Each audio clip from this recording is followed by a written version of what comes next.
Hello everyone, welcome to Chelsea Sport Focus. But before we dive in, make sure to subscribe so you never miss a moment of breaking news. Let's get started. Chelsea's dramatic late victory over West Ham United may have ended in celebration, but it also exposed some uncomfortable truths for Rosenior and his squad. While Enzo Fernandez's stoppage-time winner sent Stamford Bridge into raptures, the events that unfolded before it painted a clear picture of a team still wrestling with consistency, energy, and decision-making. At the heart of that reality was Alejandro Garnacho, whose performance forced Rosenior into a ruthless but necessary call. Only days earlier, Rosenior had praised his players for their maturity and composure after an impressive away win against Napoli. That result reinforced a recurring theme under Chelsea's new head coach. This group is capable of rising to the occasion on the biggest stages.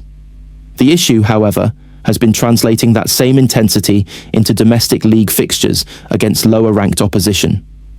Saturday evening against an 18th place West Ham side was a glaring example.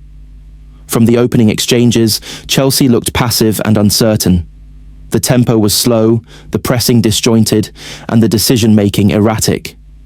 West Ham, buoyed by 3 consecutive league wins, were sharper, more aggressive, and far more purposeful.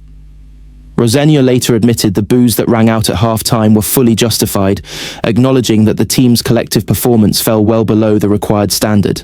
Garnacho's first-half display became a symbol of Chelsea's struggles. The winger repeatedly surrendered possession, struggled to make the right choices in the final third, and appeared increasingly rattled as frustration grew inside the stadium. Supporters made their displeasure clear, and by the time the fourth official raised the board ahead of the second half, few were surprised to see Garnacho's number on it. Rosenior's response was decisive. A triple substitution at the break signalled both urgency and authority, with the head coach refusing to allow a flat performance to drift any further. While he later defended those withdrawn, insisting the issue was collective rather than individual, the message was unmistakable. Standards would not be compromised. The impact was immediate. João Pedro, introduced after his midweek heroics in Naples, injected life into Chelsea's attack. His header on 57 minutes reignited the crowd and shifted the momentum of the match. Suddenly, Stamford Bridge felt transformed. Wesley Fofana, another half-time substitute, played a crucial role in the move, underlining how much energy and aggression had been missing earlier. Chelsea's resurgence continued as Marc Cucurella, also brought on at the interval, found the equaliser. West Ham, who had controlled large spells of the first half, began to retreat as Chelsea grew in confidence. João Pedro's influence remained central, and it was his creativity that set up Enzo Fernandez for the dramatic winner deep into stoppage time.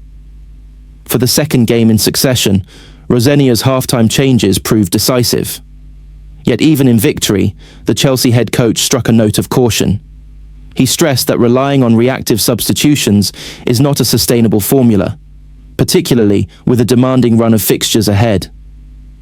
Fatigue, congestion, and lapses in concentration are becoming recurring themes, and Rosenior acknowledged his concern over the team's energy levels and in-game choices. The performance also raised questions about selection going forward. Garnacho's struggles against West Ham may force Rosenior into tougher decisions, especially with an Arsenal clash looming at the Emirates Stadium.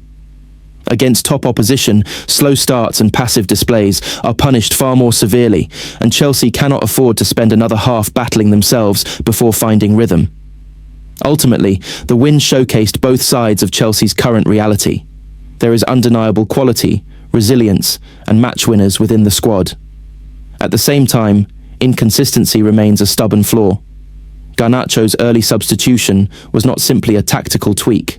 It was a reflection of a team still learning what is required to dominate games from the first whistle. If Rosenior can harness the lessons from nights like this without needing drastic interventions, Chelsea's ceiling remains high. If not, the warning signs exposed against West Ham may return with far harsher consequences. Former Chelsea head coach Enzo Marresca has been handed a surprise opportunity to return to familiar surroundings, with reports suggesting Leicester City have made direct contact over a potential comeback to the King Power Stadium. Currently without a club following his departure from Stamford Bridge, the Italian coach is once again at the centre of speculation as Leicester search for stability during a difficult campaign. Marresca left Chelsea on New Year's Day after an 18-month spell that delivered mixed emotions but undeniable silverware.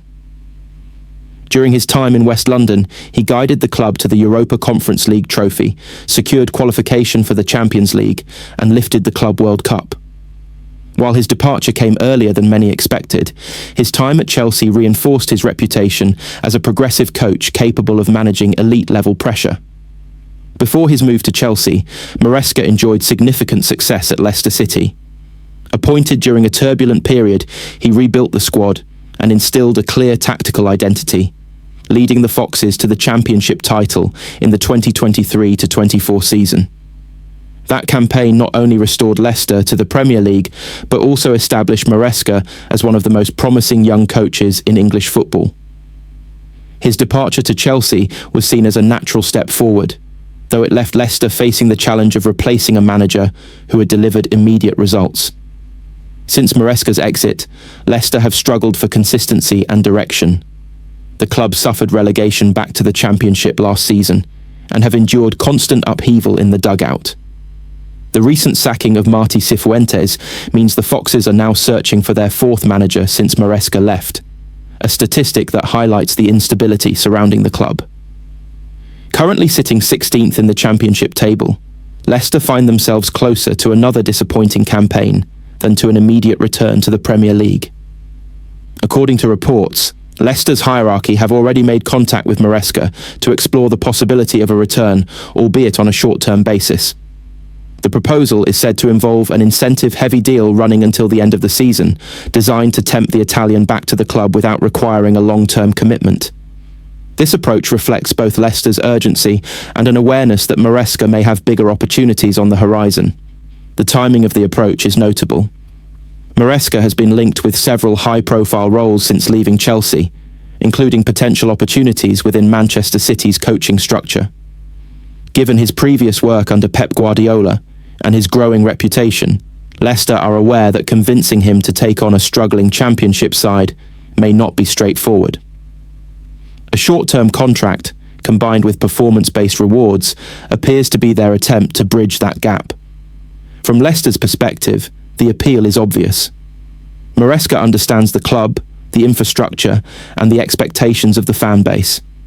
He has already proven capable of delivering success with a similar group of players, and his return could provide an immediate lift both on and off the pitch. In a season where promotion already looks unlikely, stabilising results and restoring belief may be the primary objectives. For Marresca, the decision is more complex.